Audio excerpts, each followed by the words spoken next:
Hi all. Next, today starts income from salary. Salary is the remuneration periodically received by an employee from employer for services rendered to him under the contract. Salary കൊണ്ട് ഉദ്ദേശിക്കുന്നത്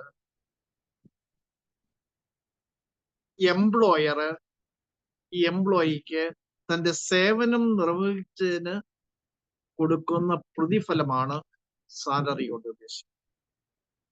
salary includes വേജസും സാലറിയുടെ include ചെയ്യുന്നു. Salary received in advance or arrears are also taxed if it is received during the previous year.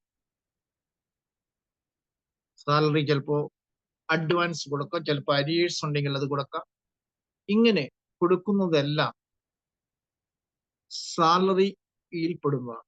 അപ്പോൾ salary കൊണ്ട് ഉദ്ദേശിക്കുന്നത് employee തന്റെ സേവനങ്ങൾക്ക് എംപ്ലോയറുടെ കയ്യിൽ നിന്ന് വാങ്ങിക്കുന്ന പ്രതിഫലമാണ്. സാലറി സെക്ഷൻ 17 സബ്സെക്ഷൻ 1 സാലറിയെ കുറിച്ച് നിർവചിക്കപ്പെട്ടത്. സെക്ഷൻ 17 സബ്സെക്ഷൻ 1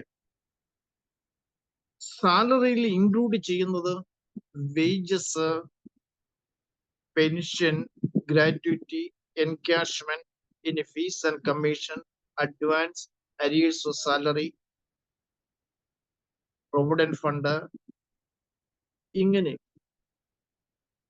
എല്ലാം കൂടി ഇൻക്ലൂഡ് ചെയ്തിരിക്കുന്നതാണ് സാലറി എന്ന് പറയുന്നത്.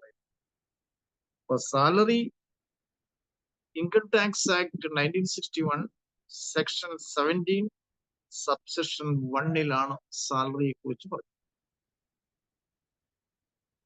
Salary include the wages, pension, encashment,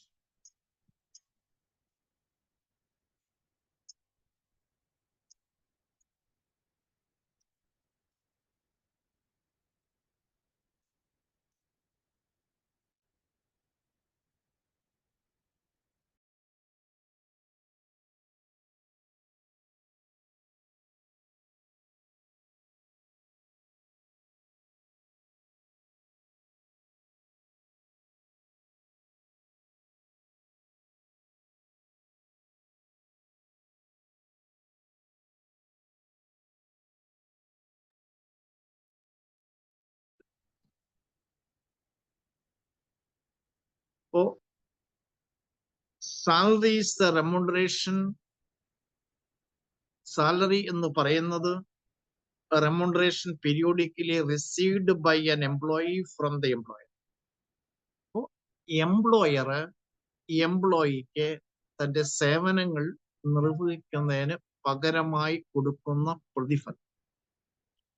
salary is section 17 subsection 1 സാലറിയെ കുറിച്ച് പറയുന്നത്.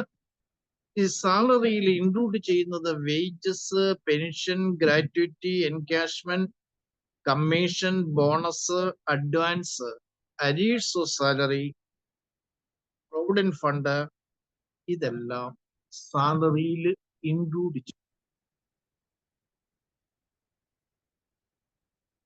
ഈ പെൻഷൻ എന്ന് പറയുന്ന pension is a periodic payment by the employer to employee in the consideration the past service payable after return. ഇവിടെ പെൻഷൻ ഉദ്ദേശിക്കുന്നത് ഈ എംപ്ലോയർ എംപ്ലോയിക്ക് തന്റെ മുൻകാലങ്ങളിലുള്ള സേവനങ്ങൾ നിർവഹിക്കപ്പെട്ടതിന് കൊടുക്കുന്ന, അത് റിട്ടയർ ചെയ്ത് കഴിഞ്ഞിട്ട് കൊടുക്കുന്ന ഒരു എമൗണ്ട് ആണ് പെൻഷൻ. ഈ കമ്മ്യൂട്ടഡ് പെൻഷൻ എന്ന് പറഞ്ഞാല് commuted is the interchange. When the employee surrenders his right to receive the monthly pension fully or partially for lump sum amount, it is called a commutation. ഒരു നിശ്ചിത amount commute ചെയ്ത് retire ചെയ്യുന്ന വ്യക്തിക്ക് കൊടുക്കുന്ന തുകയാണ് commuted pension. ഈ commuted പെൻഷനിൽ government എംപ്ലോയിയിൽ അതിന്റെ ടാക്സിന്റെ എക്സംപ്ഷൻ fully exempted ആണ്. അതേഴ്സിനെ സമയത്തോളം കമ്മ്യൂട്ടഡ് പെൻഷൻ എന്ന് പറയുന്നത് gratuity of 1/3 of the commuted value of pension which he is normally entitled to. Gratuity 1/3 of the commuted value of pension which is normally entitled to. Those who do not receive the gratuity in the 1/2 of the commuted value of pension which is normally entitled to receive. So government employee ആണ് fully exempted ആണ്. മറ്റ് others ആണെങ്കിൽ private ജോലിക്കാരാണെങ്കിൽ അവർക്ക് commuted value of pension ആണെങ്കിൽ 1/3, gratuity commuted ചെയ്തിട്ടില്ലെങ്കിൽ അതിന്റെ 1/2 ആണ്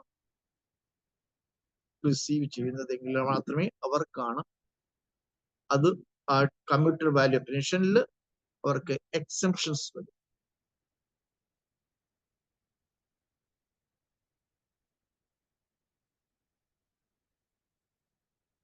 normal pension is a fully commuted value pension. Normal ആയിട്ട് കിട്ടുന്ന പെൻഷനിൽ ഫുള്ളി കമ്പ്യൂട്ടഡ് വാല്യൂ പെൻഷൻ ആണ്. ഇപ്പോൾ റിട്ടയർ സർവീസ് ആണെങ്കിൽ from the services entitled to pension, retire ചെയ്യുമ്പോൾ മന്ത്ലി ആയിട്ട് കൊടുക്കുന്ന അതാണ് പെൻഷൻ. അത് കമ്മ്യൂട്ടഡ് ചെയ്തിട്ടില്ല, കമ്മ്യൂട്ടഡ് വാല്യൂ ആണെങ്കിൽ 1/3, അത് കമ്മ്യൂട്ടഡ് ചെയ്തിട്ടില്ലാത്ത കാര്യം 1/2 ആണ്. ഇതിനെ അടിസ്ഥാനപ്പെടുത്തിയാണ് നമ്മൾ ടാക്സിന്റെ എക്സംപ്ഷൻ നിശ്ചയിക്കുന്നത്. ഗ്രാറ്റുവിറ്റി അത് സെക്ഷൻ 10 സബ്സെക്ഷൻ 10 ഈ ഗ്രാറ്റുവിറ്റിയെ കുറിച്ച് പറയാം. ഈ ഗ്രാറ്റുവിറ്റി എന്ന് പറയുന്നത് this is another benefit given to an employee at the time of retire. Retire ചെയ്യുന്ന സമയത്താണ് ഈ ഗ്രാറ്റുവിറ്റിയുടെ benefit. It is a lump sum amount paid by the employer to the employee voluntarily or under the law for the meritorious service rendered by him. അതായത് ഈ വ്യക്തി, അതായത് employee മെറിറ്റോറിയൽ service, അതിന്റെ സേവനങ്ങൾ നിർവഹിച്ചതിന് കൊടുക്കുന്ന ഒരു എമൗണ്ട് ആണ് ഗ്രാറ്റുവിറ്റി.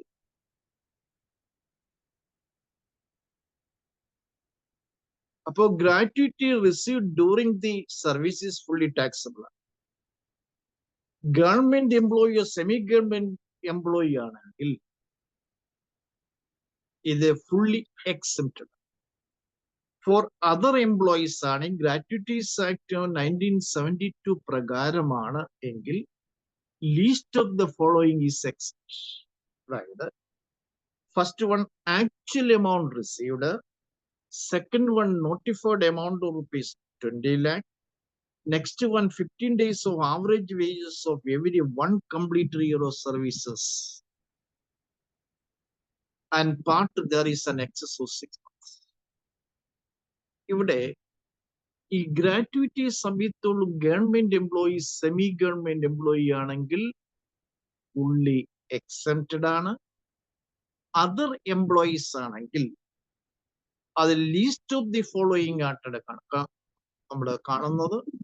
അതിൽ actual amount received, or notified amount rupees 20 lakh or 50 days of average wages for every one computer use services. ഇതിനെ അടിസ്ഥാനപ്പെടുത്തിയാണ് gratuity.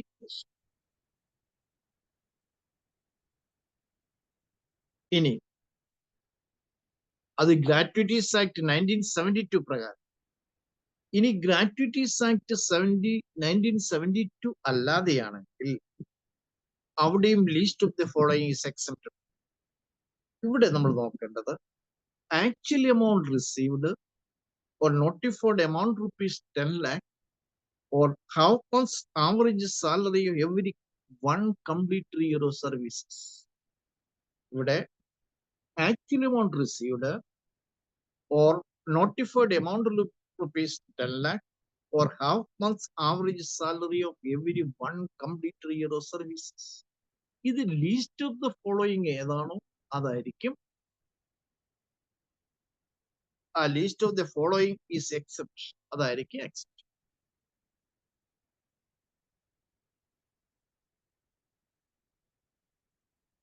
Next, leave encashment. Leave encashment as section 10 subsection 10 AAA Income Tax Act 1961 section 10 subsection 10 AA ആണ് leave encashment include. ഇതില് leave encashment government employees ആണെങ്കിൽ leave encashment കൊണ്ട് ഉദ്ദേശിക്കുന്നത് ഒരു വ്യക്തി work ചെയ്യുന്ന സമയത്ത് ലീവ് എടുക്കാമെന്ന് ലീവ് എടുക്കുമ്പോൾ കിട്ടുന്ന സാലറി. ലീവ് എടുക്കാം വിത്ത് സാലറി വിത്തൗട്ട് സാലറി അല്ല വിത്ത് സാലറി ലീവ് എൻകാഷ്മെന്റ്. ഇതിൽ ഗവൺമെന്റ് എംപ്ലോയീസ് ആണെങ്കിൽ ഫുള്ളി എക്സെപ്റ്റ്. ഗവൺമെന്റ് എംപ്ലോയി ആണെങ്കിൽ ഫുള്ളി എക്സെപ്റ്റ്. ഇനി അതേഴ്സ് ആണെങ്കിൽ least of the following is except. മറ്റുള്ളവരാണെങ്കിൽ least of the following is except. അതിൽ ഫസ്റ്റ് പറയുന്നത് notified limit rupees 3 lakh or 10 months average salary, actual amount received, average salary into number of months leave due. ഇപ്പൊ നമ്മള് leave എൻകാഷ്മെന്റില് നമ്മള് ടാക്സിന്റെ exception കിട്ടണമെങ്കിൽ അതില് government employees ആണെങ്കിൽ fully except, others ആണെങ്കിൽ മറ്റുള്ളവരാണെങ്കിൽ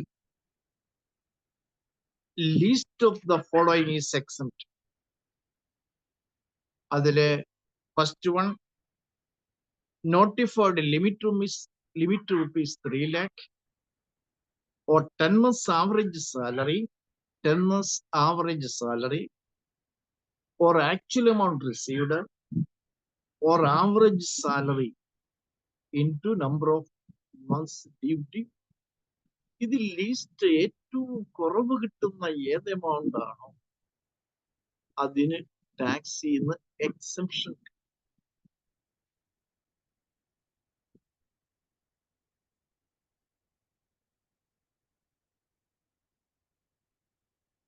ഇനി നമ്മള് ഹൗസ് റെന്റ് അലവൻസ് ആണ്. ഈ ഹൗസ് റെന്റ് അലവൻസ് എന്ന് പറയുന്നത് അതായത് HRA എന്ന് പറയും. HRA അതിനെയാണ് നമ്മൾ ഹൗസ് റെന്റ് അലവൻസ് എന്ന് ഉദ്ദേശിക്കുന്നത്. HRA given to employee to meet his rented value house. അതായത് എംപ്ലോയിയുടെ expense rented value of expense meet ചെയ്യുന്നതിന്, അത് എംപ്ലോയർ മീറ്റ് ചെയ്യുന്നതിനെയാണ് നമ്മൾ HRA ഉദ്ദേശിക്കുന്നത്. House rent allowance fully excepted if receive the judges high court and supreme court. ഈ supreme കോടതിയിലെ ഹൈക്കോർട്ടിലെ ജഡ്ജസ് ആണെങ്കിൽ ഇത് ഫുള്ളി എക്സെപ്റ്റഡ് ആയി, അതിന് ടാക്സ് ഇല്ല.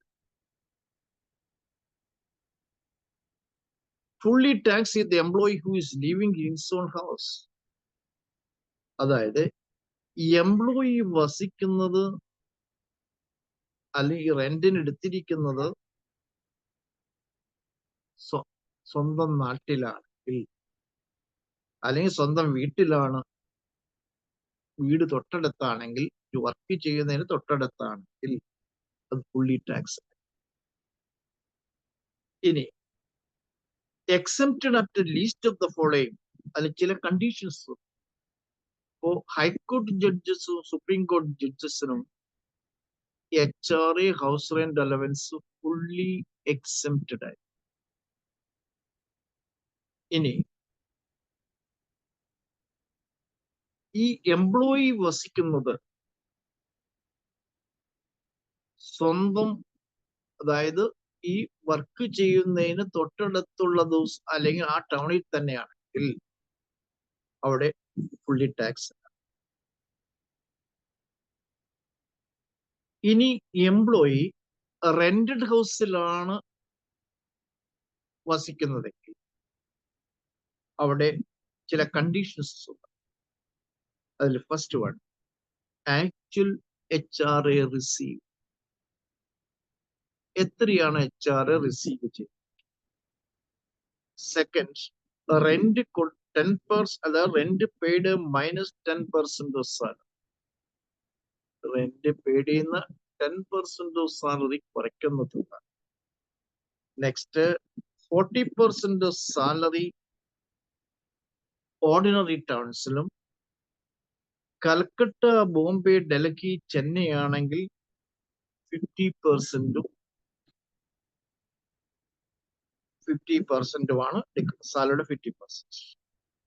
ഇതില് whichever is less, actual HRA ആണെങ്കിൽ സെക്കൻഡ്, റെന്റ് പെയ്ഡ് ചെയ്യുന്ന 10% സാലറി കുറച്ച് കിട്ടുന്നത്.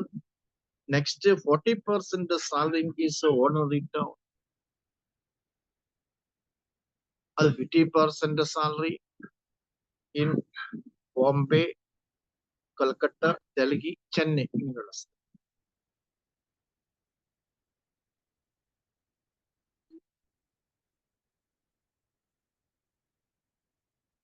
അടുത്തത് പെർക്വിസിറ്റ് ആണ്. പെർക്സ് എന്ന് പറയും. ഈ പെർക്സ് എന്ന് പറഞ്ഞാൽ, അല്ലെങ്കിൽ പെർക്വിസിറ്റ്സ് എന്ന് പറഞ്ഞാൽ monetary benefit to employer to the employer. Monetary benefit, സാമ്പത്തികമായിട്ടുള്ള ബെനിഫിറ്റ് എംപ്ലോയർ എംപ്ലോയിക്ക് നൽകും. അത് സാലറി കൂടാതെ അഡീഷൻസ് ആയിട്ട്.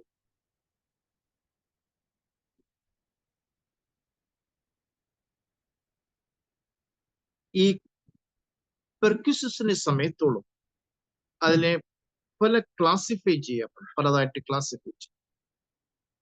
അതിൽ first one, perks excepted for all employees.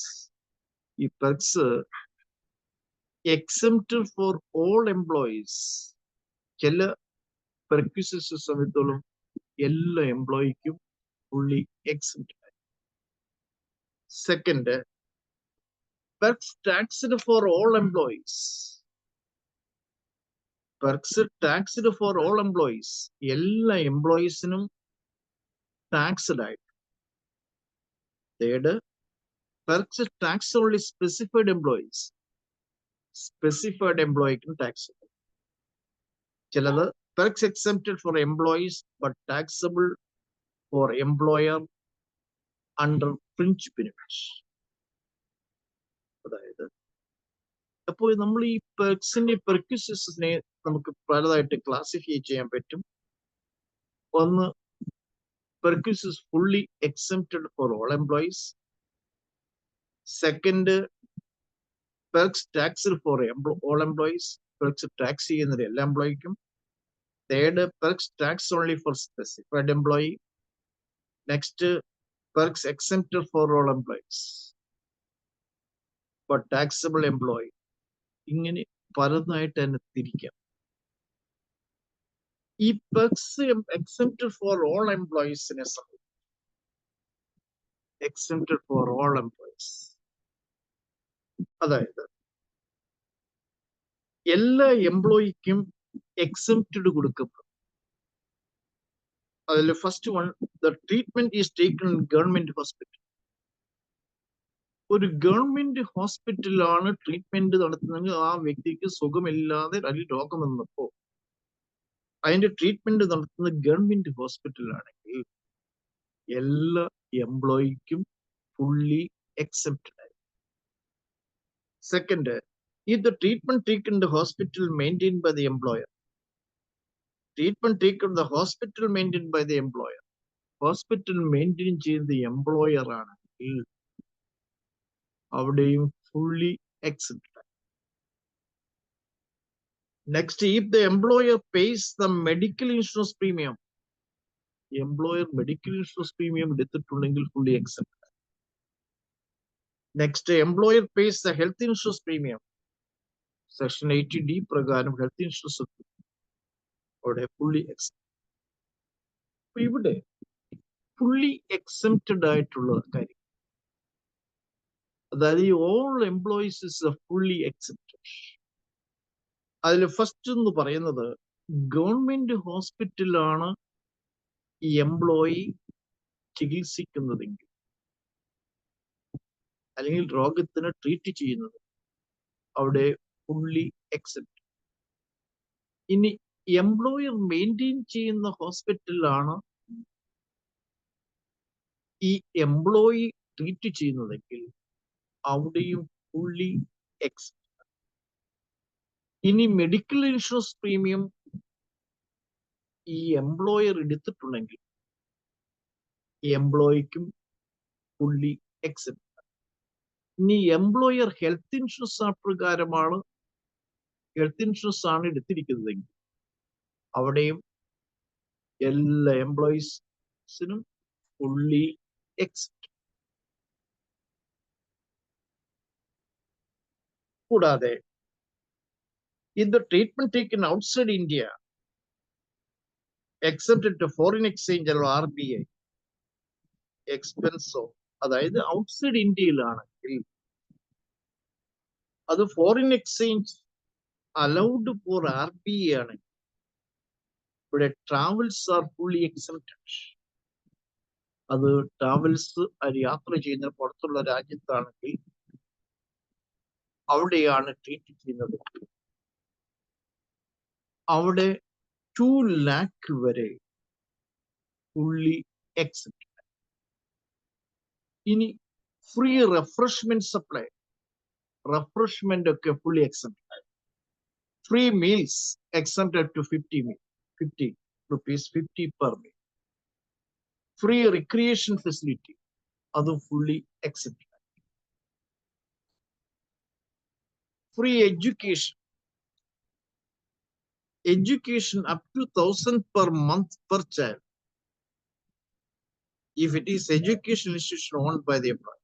ഇനി എംപ്ലോയറുടെ കയ്യിലാണ് ഈ എഡ്യൂക്കേഷൻ ഇൻസ്റ്റിറ്റ്യൂഷൻ ഉള്ളതെങ്കിൽ അവിടെ 1,000 per month per child free education. ഇനി കോസ്റ്റ് ഓഫ് റിഫ്രഷ്മെന്റ് കോഴ്സ് ആണെങ്കിൽ റിഫ്രഷ്മെന്റ് കോഴ്സ് ആണ് fully excepted. Free residential accommodation to judges and ministers fully excepted. ഈ residential accommodation അത് ജഡ്ജസോ മിനിസ്റ്റേഴ്സ് ആണെങ്കിൽ fully excepted. Free ration to armed force fully except. And posted abroad request allowed to employees posted abroad, വിദേശ രാജ്യങ്ങളിൽ ഇന്ത്യയെ represent ചെയ്യുന്ന ഇന്ത്യയുടെ പ്രതിനിധിയായിട്ട് പ്രവർത്തിക്കുന്ന എംപ്ലോയീസ് അവർക്കും fully except. The transfer of movable asset used for more than 10 years is a fully accepted. Interest-free loan not exceeding 20,000 or loan taken for a medical treatment. Interest-free loan not exceeding 20,000 or loan taken for the medical treatment. The interest-free loan are not exceeding 20,000 vare fully accepted. Free conveyance for going for counting from place employment fully exempt. അതായത് ജോലിസ് എംപ്ലോയ്മെന്റിന് ഒരു ജോലി സ്ഥലത്തു നിന്നും അല്ലാതെ എവിടെ ഒരു സ്ഥലത്തു നിന്നും മറ്റൊരു സ്ഥലത്തേക്ക് ജോലിയുടെ ആവശ്യത്തിന് വേണ്ടി പോവുകയാണ്, അവിടെയും fully except. Expense in telephone ഉപയോഗിച്ചാൽ അവിടെയും ഫുള്ളി എക്സെപ്റ്റ്. ലാപ്ടോപ്പ്, കമ്പ്യൂട്ടർ അങ്ങനെയൊക്കെ എംപ്ലോയി ഉപയോഗിക്കുകയാണെങ്കിൽ അത് provide for personal use of employee or any members of the family is fully except. ഇതൊക്കെ എംപ്ലോയർ എംപ്ലോയിക്ക് നൽകുന്ന ഫ്രീ ആയിട്ടുള്ള ബെനിഫിറ്റ്സ്, റെക്വിസിറ്റ്സ്. ഇനി ടാക്സ് ഫോർ ഓൾ എംപ്ലോയീസ്. ഇനി ടാക്സ് ചുമത്തപ്പെടും rent free house. Rent free house ആണെങ്കിൽ അതിന് ടാക്സ്. കൺസെഷണൽ റെന്റഡ് ഹൗസസ് ആണ് tax. Obligation of employee met by employee. Obligation of employee met by employee. Employer obligations ഒക്കെ വായിക്കുകയാണ്. കൂടാതെ fringe benefits gived by employee to employee. Fringe benefit ഒക്കെ ആയിട്ട് കൊടുക്കുകയാണ്. ഇതിനൊക്കെ ടാക്സ് വരും. റെന്റ് ഫ്രീ ഹൗസ് അതിന്റെ valuation of unfurnished house charging tax. എങ്ങനെയാണ് റെന്റ് ഫ്രീ ഹൗസിൽ ചാർജ് വരുന്നത്? ഗവൺമെന്റ് എംപ്ലോയി ആണെങ്കിൽ rent fixed by the government എംപ്ലോയിക്ക് റെന്റ് ഫിക്സ്ഡ് ആയിരിക്കും. ഇനി അതേഴ്സ് ആണെങ്കിൽ, in case of the cities have population have 25 lakh, above 25 lakh ഉള്ള സിറ്റിയിലാണ് താമസിക്കുന്നതെങ്കിൽ സാലറിയുടെ 15%. ഇനി അപ്പോ റെന്റ് ഫ്രീ ഹൗസില് ഗവൺമെന്റ് എംപ്ലോയീസ് ആണെങ്കിൽ rent fixed by government. Government fix ചെയ്യപ്പെടുന്ന റെന്റ് കൊടുക്കണം. അതേഴ്സ് ആണെങ്കിൽ, in case of cities having the population above 25 lakh, 25 ലക്ഷത്തിൽ കൂടുതൽ ജനങ്ങൾ വസിക്കുന്ന ഒരു സിറ്റിയിലാണെങ്കിൽ സാലറിയുടെ 15%. ഇനി 25 lakhന് താഴെയും 10 lakhന് എബോവ് ആയിട്ടുള്ള ജനങ്ങൾ വസിക്കുന്ന ഒരു സ്ഥലത്താണ് ഈ വ്യക്തി വർക്ക് ചെയ്യുന്നതെങ്കിൽ അതിന്റെ 10% സാലറി. ഇനി in case of the population 10 lakh, below the 10 lakh, 10 ലക്ഷത്തിൽ താഴെയാണെങ്കിൽ 7.5% റെന്റ് ഫ്രീ ഹൗസ്. ഇനി ഹൈഡ് ബൈ ദി എംപ്ലോയർ. ഇനി എംപ്ലോയർ വാടകയ്ക്കെടുത്ത് അത് എംപ്ലോയിക്ക് നൽകിയാൽ they hired by the employer, 15% of salary or actual rent paid, whichever is less. 15% of salary or actual rent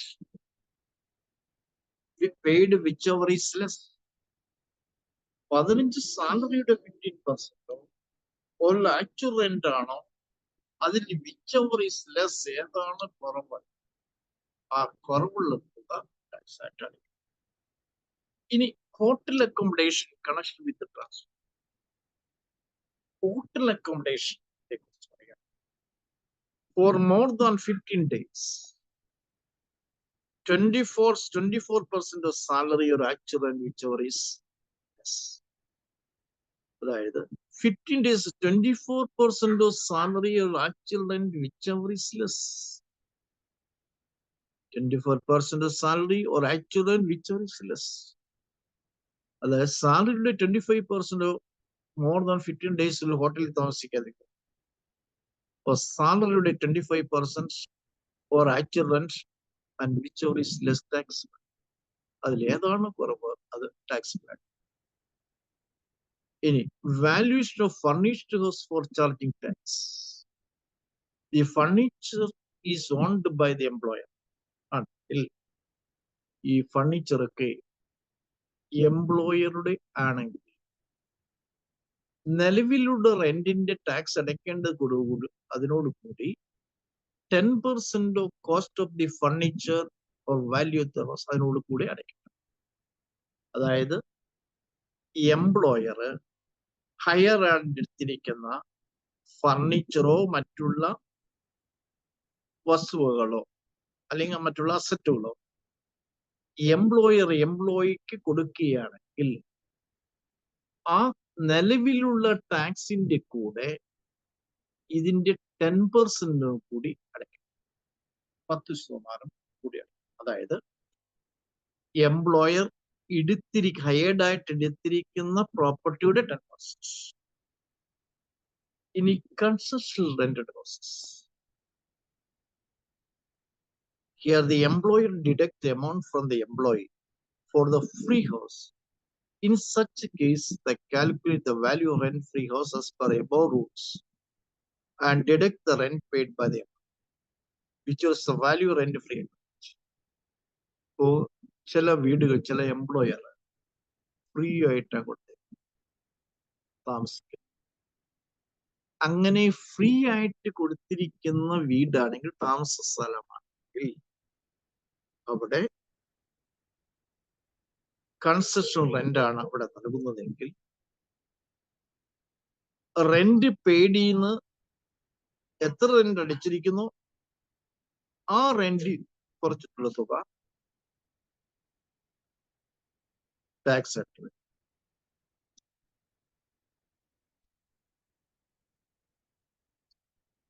ഇനി fringe benefit എന്ന് പറയും. Interest drawn up to 20,000 is fully exempt. Interest on ലോണിന്റെ 20,000 വരെ fully exempt. 20,000 രൂപ വരെ fully exempt. Second, loan for the medical treatment of critical illness. Loan for the medical treatment of critical illness. അതായത് ക്രിട്ടിക്കലായിട്ട് രോഗങ്ങൾ വന്നു അല്ലെങ്കിൽ മറ്റുള്ള ക്രിട്ടിക്കലായിട്ട് സുഖമില്ലാതെയായി അങ്ങനെ വന്നാൽ ആ ഇൻട്രസ്റ്റ്, ലോൺ എടുത്തിരിക്കുന്ന തുകയുടെ ഇൻട്രസ്റ്റ് ഫുള്ളി എക്സെപ്റ്റ്. ഇനി other loan given at the rate less than SBA interest will be treated as surplus. Other loan given to rate less than SBA interest അതാണെങ്കിൽ അത് 10 to 10.5%. Use of mobile asset except laptop and computers. ലാപ്ടോപ്പും കമ്പ്യൂട്ടേഴ്സും അതിന്റെ 10% cost ഉണ്ട്. ഈ transfer of mobile assets ആണെങ്കിൽ 10 years ആണ് എടുത്തിരിക്കുന്നതെങ്കിൽ അതിന്റെ return value diminishing balance മെത്തേഡിൽ കുറച്ചിട്ടുന്ന തുകയുടെ. ഇലക്ട്രിക് ഐറ്റംസ് ആണെങ്കിൽ 50%, മോട്ടോർ കാർ ആണെങ്കിൽ 20%, അതർ അസറ്റ് ആണെങ്കിൽ 10%മാണ് ആക്ച്വൽ കോസ്റ്റ് എന്ന് പറയും. ഇനി the value of following benefit or amenities shall be included in the income of the employees. Amenities and the benefits അതാണ് എംപ്ലോയീസിന് benefit കിട്ടുന്ന കാര്യമാണ്. അതിലൊന്ന് ഫ്രീ ഫുഡ് കൊടുക്കും. Free food if lunch allowance, dinner allowance or refreshment allowance is given in always is tax. ഇങ്ങനെ നൽകപ്പെടുന്ന allowance ഒക്കെ tax. ഇനി gift കൊടുക്കാന്ന് വിചാരിക്കും. The value gift given the kind by the employer is tax if it is the value exceed 5,000. Employer, the value gift given in kind by the employer is taxable if it is the value exceed 5,000 കൂടുതലാണ് value ഉള്ളതാണ് കൊടുത്തിരിക്കുന്നത് അത് fully tax. കൂടാതെ club expense, holiday enjoyment, expense charged on the credit card. ഇവിടെയൊക്കെ ഈ taxable ആയി. ഇനി perks tax for specified employees. Specified employees ആണ്. For example, a director of a company and hold 20% or more equity shares of company. Hold the 20% or more equity shares of the company. More equity shares of the company. Whose salary income is more than 50,000. 50%, അതായത് more than.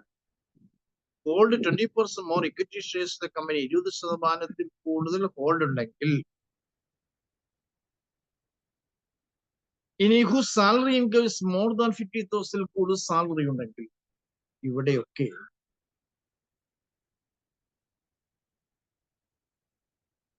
Tax കൊടുക്കും.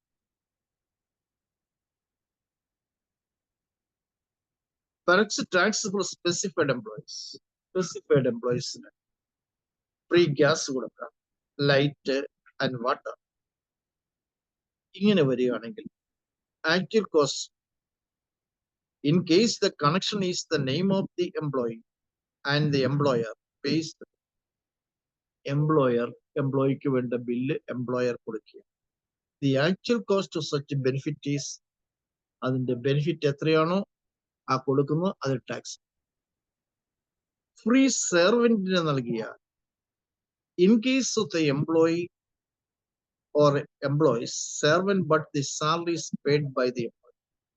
അതിന്റെ ഒരു സെർവന്റിനെ ഏൽപ്പിക്കുകയാണ്. ഈ സെർവന്റിന് free servant കൊടുക്കുന്നു. അങ്ങനെ കൊടുക്കുകയാണെങ്കിൽ fully salary എത്രയാണോ സെർവന്റ് കൊടുക്കുന്ന സാലറി അത് ടാക്സിബിൾ ആയി. Servant includes sweeper, watchman, Gardner and personal attendant. ഇവർക്ക് കൊടുക്കുന്ന സാലറി ഫുള്ളി ടാക്സിബിൾ. ഇനി free education. If the employer provides the free education to family members of the employee in an institution owned by the employer, അതായത് ആ institution എന്ന് പറയുന്നത് എംപ്ലോയറുടെ ആണെങ്കിൽ the reasonable amount will be taxable except 1,000 per month. 1000 രൂപ per exception. Tax in 1,000 rupees exception. ഇനി fringe benefit, അതായത് fringe benefit tax എന്ന് പറയും, അതായത് FBT എന്ന് പറയും. Perks which are exempt for employees but taxable for employer under FBT. It is abolished from the assessment year 2010-11 onwards. 10 to 11 onwards.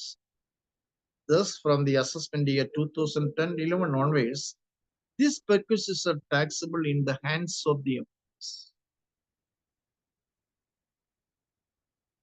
Taxable in the hands of the employees. And these perquisites are valued and included in the income of the employee.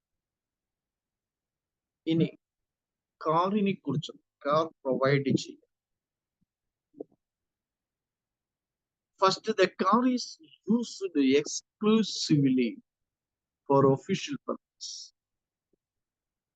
അതായത് car ഫുള്ളായിട്ട് ഓഫീസിന്റെ ആവശ്യങ്ങൾക്ക് വേണ്ടി ഉപയോഗിക്കുകയാണെങ്കിൽ അവിടെ value car is taken as നിൽ, tax കൊടുക്കണം.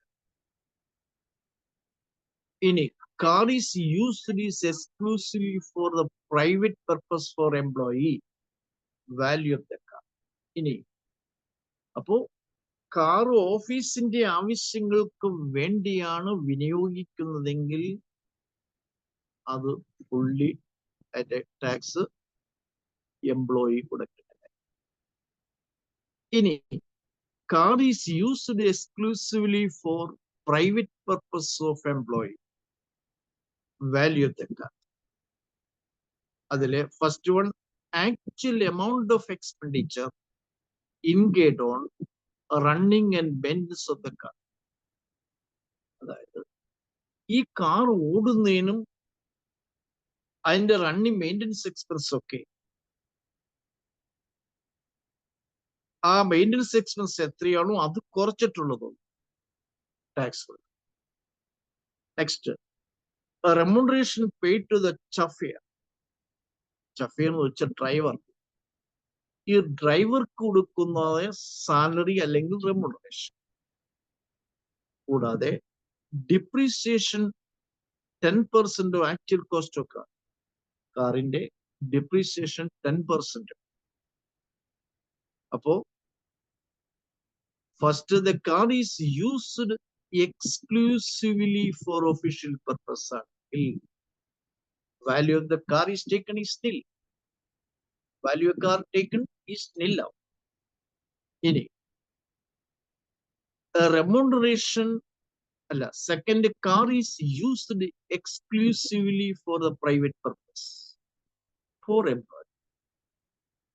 Private purpose ന് വേണ്ടിയായിട്ട് എംപ്ലോയി ഉപയോഗിക്കുന്നതെങ്കിൽ അവിടെ ചില കണ്ടീഷൻസ് ഉണ്ട്. ഈ കണ്ടീഷൻസ് എന്ന് പറയുന്നത് actual amount of expenditure incurred on running and maintenance of the car. എത്ര എമൗണ്ട് ആണോ ഈ കാർ ഉപയോഗിക്കുന്നതിനുള്ള മെയിൻ്റെനൻസ് ചാർജസും റണ്ണിങ് ചാർജസും കൂടി അത്. Second, remuneration paid to the chauffeur. ചഫിയറിന് കൊടുക്കുന്ന അല്ലെങ്കിൽ ഡ്രൈവർക്ക് കൊടുക്കുന്ന remuneration. Next, depreciation 10% of actual cost of car. Depreciation actual cost of car into 10%. Next, less any amount charged by the employer from. Ini car is used both for the official and private. Official കാര്യങ്ങൾക്കോ കൂടാതെ private കാര്യങ്ങൾക്കും വേണ്ടി ഉപയോഗിക്കുന്ന ഒരു കാറാണ്. The car is used exclusively for the private purpose of employee. അപ്പൊ ആ car തന്നെ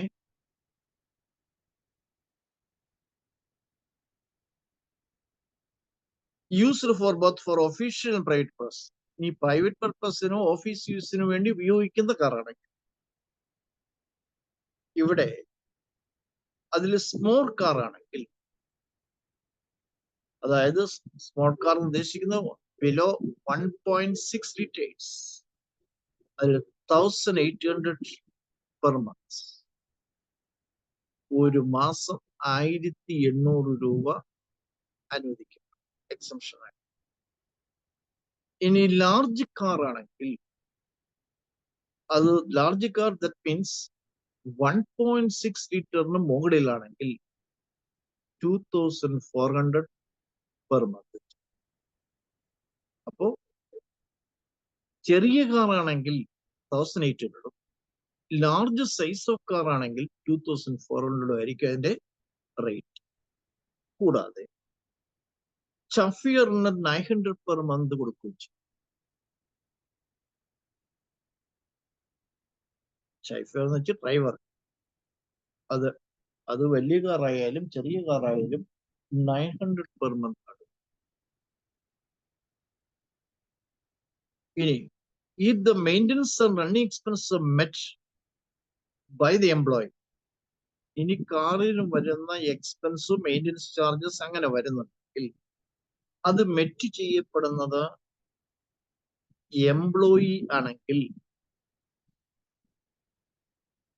അവിടെ ഫോർ സ്മോൾ കാർ ആണെങ്കിൽ 600 പെർ മന്ത്. 600 per month. ഇനി ബിഗ് കാർ ആണെങ്കിൽ 900 പെർ മന്ത്. ഇൻ ചഫിയർ സംബന്ധിച്ചോളം 900 പെർ മന്ത് കൊടുക്കും. Case for employees use more than one car. ഒരു കാറിൽ കൂടുതൽ ഉപയോഗിച്ചാൽ സ്മോൾ കാർ ആണെങ്കിൽ 1800 പെർ മന്തും വലിയ കാർ ആണെങ്കിൽ 2400 പെർ മന്തും കൂടാതെ ചഫിയറിന് 900 പെർ മന്ത്.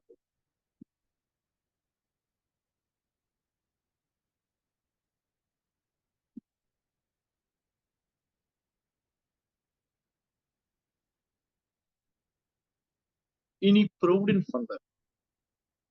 ഈ പ്രൊവിഡന്റ് ഫണ്ടിനെ നമുക്ക് 4ആയിട്ട് തിരിക്കാം. Divide into 4. ഒന്ന് statutory provident fund. Statutory provident. Second recognized provident. Third public fund. ഈ ഫണ്ടുകളെ നമുക്ക് മൂന്നായി തിരിക്കാം. ഒന്ന് statutory provident fund, next recognised provident fund, next recognised provident fund. ഇതിന് പല സെക്ഷൻസ് ആയിട്ട് തിരിക്കാം. Provident fund. ഈ പ്രൊവിഡന്റ് ഫണ്ടിനെ കുറിച്ച് ചില റൂളുകൾ.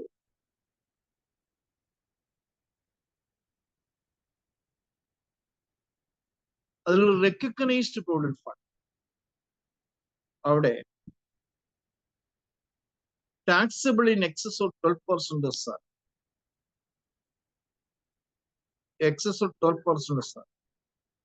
Second, taxable excess of 9.5% balance. Next, unrecognized product fund, not taxable. PPF and not taxable. Any interest credited.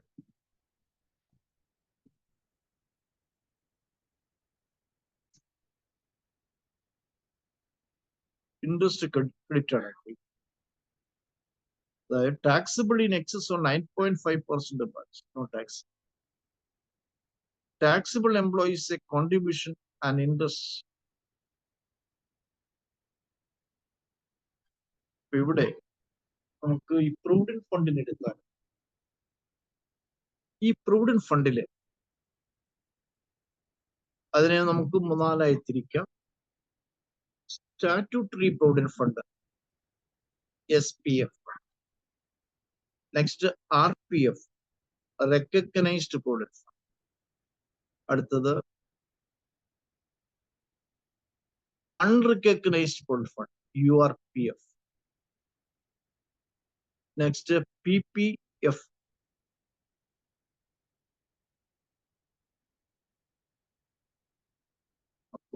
Amount അക്രഡിയേഷൻസ്.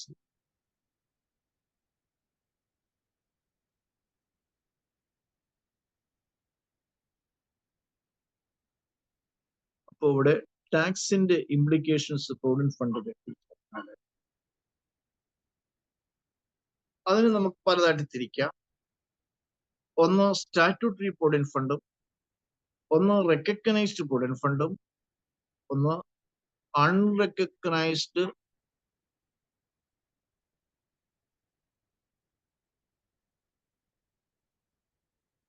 Provident fund. Next PPF എന്ന് ഉദ്ദേശിക്കുന്നത് public provident fund. അപ്പോ അതില് എംപ്ലോയീസ് കോൺട്രിബ്യൂഷൻ അത് SPF ആണെങ്കിൽ no tax. ഇനി RPF ആണെങ്കിൽ 12% salary, നിലവിലുള്ള salary 12%. ഇനി interest credit no tax. Taxable in excess of 9.5% balance. Recognised provident ഫണ്ടിന്റെ 12% എബോവ് ഉണ്ടെങ്കിൽ, RPF 12% കൂടുതലുണ്ടെങ്കിൽ ടാക്സ്. കൂടാതെ taxable in excess of 9.5 of balance. അടുത്തത് ഇപ്പോൾ പ്രൊവിഡന്റ് ഫണ്ട് ഞാൻ പറഞ്ഞു. Statutory provident fund, recognised provident fund, unrecognised provident fund, public provident. അതിൽ employee contribution statutory provident fund ഇല്ല. റെക്കഗ്നൈസ്ഡ് പ്രൊവിഡന്റ് ഫണ്ട് ആണ് 12% കൂടുതലുണ്ടെങ്കിൽ സാലറി 12% കൂടുതൽ എടുക്കും. ഇനി URPF not taxable, PPF not taxable. Interest credited SPF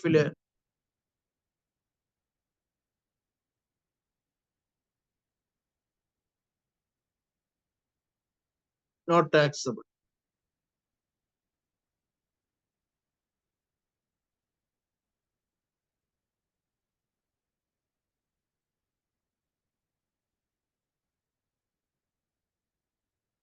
ഇപ്പോൾ പബ്ലിക് പ്രൊവിഡന്റ് ഫണ്ട് അവിടെ നമുക്ക് സ്റ്റാറ്റ്യൂട്ടറി പ്രൊവിഡന്റ് ഫണ്ടും റെക്കഗ്നൈസ്ഡ് പ്രൊവിഡന്റ് ഫണ്ടും അൺറെക്കഗ്നൈസ്ഡ് പ്രൊവിഡന്റ് ഫണ്ടും PPF പബ്ലിക് പ്രൊവിഡന്റ് എങ്ങനെ അടുത്തിരിക്കാം. ഇതില്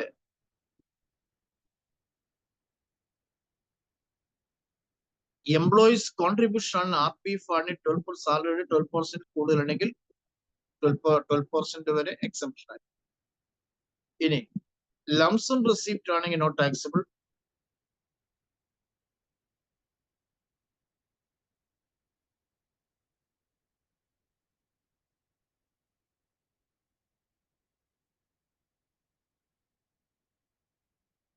അപ്പൊ ഇവിടെ നമ്മൾ ശ്രദ്ധിക്കേണ്ടത് റിക്കഗ്നൈസ്ഡ് പ്രൊവിഡന്റ് ഫണ്ട് ആണെങ്കിൽ 9.5 വരെ എക്സംഷൻ. 9.5 വരെ എക്സംഷൻ. ഇൻട്രസ്റ്റ് സാലറി ആണെങ്കിൽ പ്രൊവിഡന്റ് ഫണ്ടിലേക്ക് അടയ്ക്കുന്ന തുക 12% കൂടുതലാണെങ്കിൽ മാത്രമേ ടാക്സ് വരുള്ളൂ. 12% വരെ എക്സംഷൻ. അതിന്റെ ഇൻട്രസ്റ്റിന് സമയത്തോളം 9.5% വരെ എക്സംഷൻ ആയിരിക്കും. അതിൽ കൂടുതലുണ്ടെങ്കിൽ ടാക്സ്. അപ്പൊ ഇതാണ് സാധാരണയായിട്ട് സാലറിയിൽ നമ്മൾ recognised provident ഫണ്ടാണ്.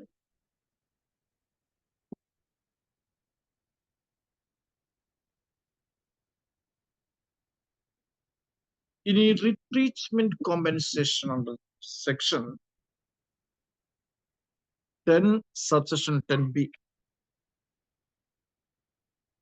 Compensation received by retrenchment workers covered under the Industrial Dispute Act in 1947 is called retrenchment compensation. When retrenchment compensation received by employee, the list of the following is exempt. List of the following is exempt. Adile first one, notified limit is 5 lakh. Actual amount received. Next, amount payable under the Industrial Dispute Act. For notified limit 5 lakh, actual amount received or amount payable under Industrial Dispute. For retrenchment compensation, the list of the following is exempt. The first one, notified limit 5 lakh, actual amount received, the amount payable under the Industrial Dispute Act. ഇതിൽ ഏതാണോ കുറവ് അതിന് tax. ഇനി voluntary retirement scheme VRS എന്താ? അങ്ങനെ എടുക്കുന്നവർ any amount received by the employer under the VRS is exempt. The list of the following ആണ്. Statutory limit of 5 lakh. 3 months salary for every complete year of service. The salary for the number of months remaining services. Actual amount received. ഇതിൽ ഏതാണോ കുറവ് അതിനാണ് tax അടയ്ക്കുക. Exempt from the list of the free. അതിൽ ഏറ്റവും കുറവാണ്. ഇനി deduction ഉണ്ട് section 16 out of gross salary. ഈ ഗ്രോസ് സാലറിയെ സമയത്ത് സ്റ്റാൻഡേർഡ് ഡിഡക്ഷൻ 50,000 ആയിരിക്കും. ഏറ്റവും അവസാനം സ്റ്റാൻഡേർഡ് ഡിഡക്ഷൻസ് എന്ന് പറയുന്നത് 50,000 ഡിഡക്ട് ചെയ്യും. കൂടാതെ എന്റർടൈൻമെന്റ് അലവൻസ് ഉണ്ടെങ്കിൽ ഈ standard deduction section 16 subsection A ആണ്, 1A ആണ്. എന്റർടൈൻമെന്റ് അലവൻസ് സെക്ഷൻ 16 സബ്സെക്ഷൻ 2 ആണ്.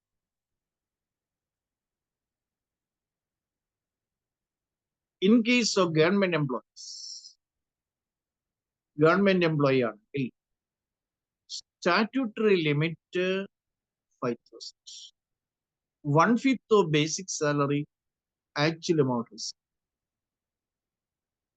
ഇവിടെ ഗവൺമെന്റ് എംപ്ലോയി ആണെങ്കിൽ ഡിഡക്റ്റ് ചെയ്യാൻ ലീസ്റ്റ് ഓഫ് ദി ഫോളോയിങ് എടുക്കും. ഒന്ന്, statutory limit 5,000. Second, 1/5 of basic salary. Next, actual amount receive. അതിൽ ഏതാണോ കുറവ് അതിന് മാത്രമേ ആ കുറവുള്ള എക്സെപ്ഷൻ കഴിച്ചിട്ട് ബാക്കി ടാക്സ്. ഇനി പ്രൊഫഷണൽ ടാക്സ്. ഈ professional tax or employment tax അത് എവിടെ ഇന്ത്യയിലൊട്ടാകെ എവിടെ വർക്ക് ചെയ്യുന്നുവോ ആ വർക്ക് ചെയ്യുന്നത് പഞ്ചായത്തോ മുനിസിപ്പാലിറ്റിയോ കോർപ്പറേഷനോ ആണ്. ആ വർക്ക് ചെയ്യുന്ന സ്ഥലത്തിനനുസരിച്ച്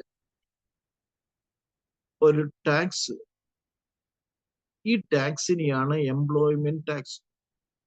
ഈ എംപ്ലോയ്മെന്റ് ടാക്സ് സാലറി ടോട്ടലിൽ നിന്ന് ഡിഡക്റ്റ് ചെയ്യും. അപ്പോ സ്റ്റാൻഡേർഡ് ഡിഡക്ഷൻ എന്ന് പറയുന്നത്, standard deduction 50,000 first one. Second, government employees ആണെങ്കിൽ സ്റ്റാറ്റ്യൂട്ടറി ലിമിറ്റ് ഉണ്ട്, അത് 5,000 ഡിഡക്ട് ചെയ്യാം, അല്ലെങ്കിൽ 1/5 basic salary or 5,000 or actual amount received, a list of the following is deducted. കൂടാതെ professional tax or employment tax ഇത് full gross salary എടുത്താൽ ഈ gross salary gross salary എന്ന സ്റ്റാൻഡേർഡ് ഡിഡക്ഷൻ 50,000, ഗവൺമെന്റ് എംപ്ലോയി ആണെങ്കിൽ statutory limit of 5,000 or 1/5 of basic salary or actual amount received, whichever is less amount is deducted. കൂടാതെ professional tax or professional tax അല്ലെങ്കിൽ employment tax എവിടെയാണോ വ്യക്തി work ചെയ്യുന്നത്, പഞ്ചായത്തിലോ മുനിസിപ്പാലിറ്റിയിലോ corporation ആണെങ്കിൽ അവിടുത്തെ നിയമങ്ങൾക്കനുസരിച്ചുള്ള tax ഈ വ്യക്തി കോർപ്പറേഷനിൽ അല്ലെങ്കിൽ പഞ്ചായത്തിലെ മുനിസിപ്പാലിറ്റിയിൽ അടയ്ക്കണം. ആ തുക ടോട്ടൽ ഗ്രോസ് സാലറിയിൽ നിന്ന് ഡിഡക്ട് ചെയ്യും. Time is over. Today finish the class. Goodbye.